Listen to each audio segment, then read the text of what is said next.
嗱，好嚟到 dot 廿一嘅位置，25年嘅第18條題目啦。佢問你邊個喺個 conditions 咧 favourable 嘅 conditions 咧 for the large scale cattle ranching activities in TRF 啦。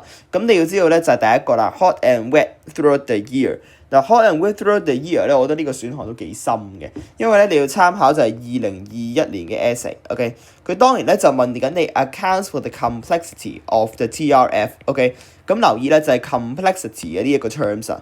complexity 其中一個 point 點解會導致 TRF 嘅 complexity 啊？就係因為 hot and wet throughout the year。hot and wet throughout the year 會導致咩影響啊？就係你會導致就係一個好快嘅 nutrient cycling。OK，nutrient cycling 咧應該係 rapid 嘅，而 rapid nutrient cycling 導致咩啊？就係好多嘅 decomposition 啊。OK，decomposition。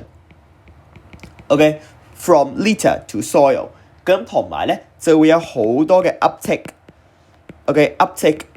of soil to the biomass， 然之後都會有好多嘅 littering。OK，from the biomass to litter。OK， 你要知道成個 nutrient cycling 有3個 components 係咪？3個 components 咧都會轉得好快，咁所以導致咩啊？導致咧就係佢成個 rate 好高，而 rate 好高就係咩？產出好多嘅草咯，好多草啊！產出好多草出嚟，咁啲草俾咩？啲草咪俾呢個牛食咯。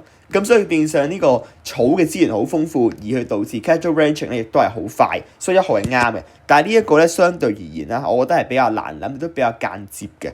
咁2號啦，佢話 cheap land supply， 咁呢個係啱啦，因為 tropical rainforest 大多都係 LDC 啦。嗱，你要知道 tropical rainforest 3個地方啦，第一個地方就係 Amazon 啦，其實就係一個巴西 Brazil。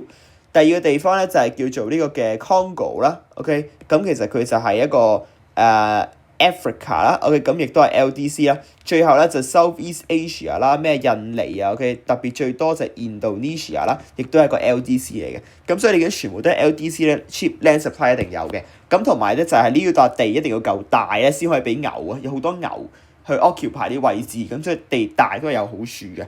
第三個嘢啦，佢係咪 skill land supply 咧？你要知道佢唔係嘅，因為咧 cattle ranching 其實係一個 low skill 嘅 action 嚟嘅 ，OK， 就唔需要啲咩技術嘅，咁所以咧大家農民都係即係你見到農民通常咧我哋話 farmers 咧呢啲咧都係屬於 low skill 嘅 ，OK，low skill 嘅，因為即係你要知道呢一個係一個 primary industry 啦 ，OK。primary industry， 所以通常都係一個 low skill 嘅 ，OK， 咁所以咧變相3號咧 skill labour 就錯噶啦，所以答案咧應該就係 B boy。